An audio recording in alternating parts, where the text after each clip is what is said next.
नमस्कार। आप सुन रहे हैं द माइथोलॉजी रेडियो।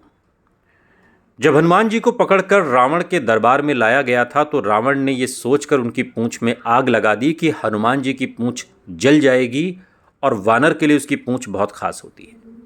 लेकिन इसके उलट हनुमान जी ने आनंद लेते हुए रावण की पूरी लंका ही जला डाली और इस पर रावण को इतना घमंड था। लेकिन कथाओं के अनुसार लंका में दो ऐसे स्थान थे जिसका हनुमान जी ने ध्यान रखा और उन्हें आग के हवाले नहीं किया।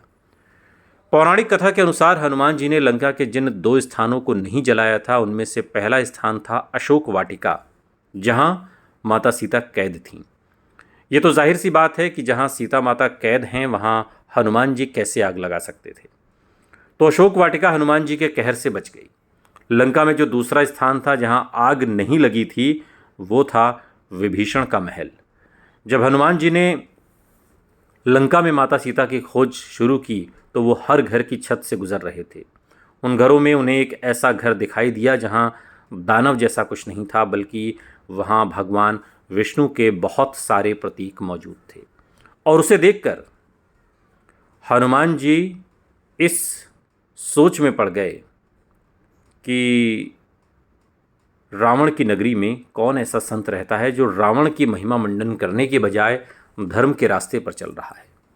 और असल में वो घर विभीषण का था, जो बचपन से ही भगवान विष्णु की भक्ति करते थे और भगवान राम भगवान विष्णु के ही अवतार थे।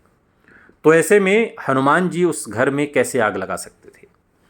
हनुमान जी ने देखा कि विभीषण ने अपने घर में आंगन में तुलसी का पौधा लगा रखा था और विभीषण के घर के दरवाजे पर भगवान विष्णु के शंख और चक्र के चिन्ह भी अंकित थे।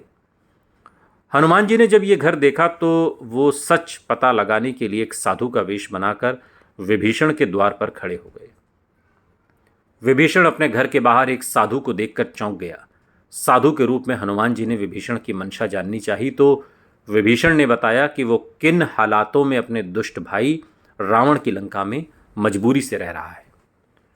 उन्होंने ये भी बताया कि वो श्री राम के शरण में जाना चाहते हैं और ये भी कि लंका में माता सीता को कहाँ रखा गया है।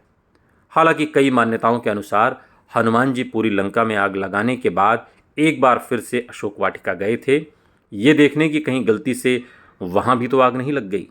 और जब उन्होंने वहाँ माता सीता को सुरक्षित देखा तो उन्हें सुकून मिला। सुनते रहिए द माइथोलॉजी रेडियो, सुनता है सारा इंडिया।